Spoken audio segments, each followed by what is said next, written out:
Assalamualaikum warahmatullahi wabarakatuh. Baik, kembali lagi bersama saya Muhammad Khairul Effendi, yang mana pada kesempatan kali ini saya akan meresum jurnal tentang pengaruh iklim dalam ketahanan pangan, yang mana ini adalah tugas dari Ibu Fevi Nurliana Wijayanti selaku pengampu mata kuliah ketahanan pangan.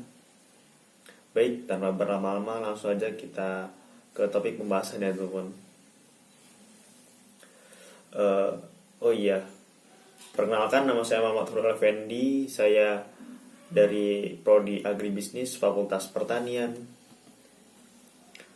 Universitas Muhammadiyah Jember. Oke, untuk pengertian dan perubahan iklim. Iklim adalah kebiasaan dan karakter cuaca yang terjadi di suatu tempat atau daerah, kurun waktu yang menjadi acuan penentuan iklim rata-rata berdurasi 30 tahun. Unsur penyusun iklim sama dengan cuaca. Pembentukan iklim di suatu tempat dipengaruhi oleh letak garis lintang, lereng, ketinggian, jarak dari perairan, serta kondisi arus air laut. Setiap daerah memiliki iklim yang berbeda. Jenis iklim pada tiap daerah sangat dipengaruhi oleh garis lintang. Untuk perubahan iklim sendiri itu ialah ancaman global yang sangat serius terhadap lingkungan pesisir dan laut, yang dampaknya antara lain yaitu meningkatnya permukaan dan suhu permukaan air laut, serta meningkatnya intensitas dan frekuensi terjadinya gelombang pasang atau tsunami. Selanjutnya, permasalahan dalam ketahanan pangan.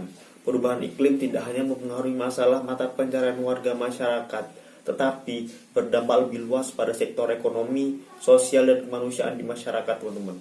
Terutama terjadi perubahan pada aset mata pencaharian berdasarkan 5 kategori masyarakat, yakni perikanan, nelayan, perikanan budidaya, pengolahan hasil perikanan, petambak garam, dan pertanian. Dampak perubahan iklim.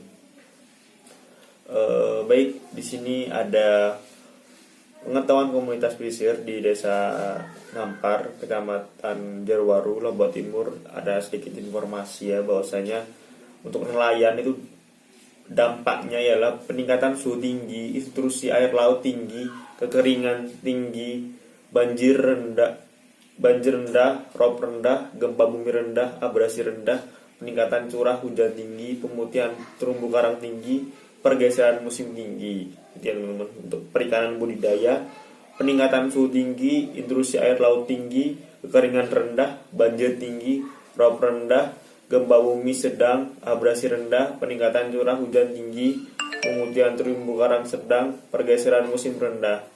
Untuk pengolahan hasil perikanan, peningkatan suhu rendah, intrusi air laut sedang, kekeringan rendah,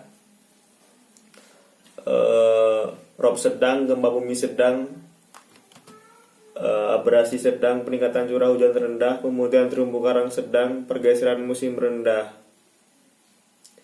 Untuk petambak garam, peningkatan suhu tinggi, intrusi air laut tinggi, kekeringan tinggi, banjir tinggi, rob rendah, gempa bumi tinggi, abrasi tinggi, peningkatan curah hujan tinggi, pemutihan terumbu karang rendah, pergeseran musim tinggi. Untuk pertanian, peningkatan suhu tinggi, intrusi air laut tinggi, kekeringan tinggi, banjir tinggi, rob sedang, gempa bumi rendah, abrasi rendah, peningkatan curah hujan tinggi, pemutihan terumbu karang rendah, pergeseran musim tinggi. Baik, itu ya teman-teman.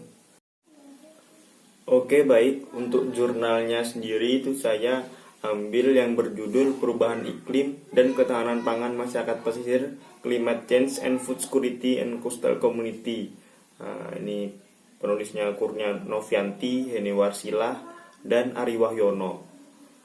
Untuk linknya bisa diakses di ini ya teman-teman, e-journal.kemsos.go.id. Nanti linknya bisa saya taruh di deskripsi ya teman-teman. Oke, mungkin segitu saja yang bisa saya dapat sampaikan. Kurang lebihnya mohon maaf. Semoga bermanfaat. Wassalamualaikum warahmatullahi wabarakatuh.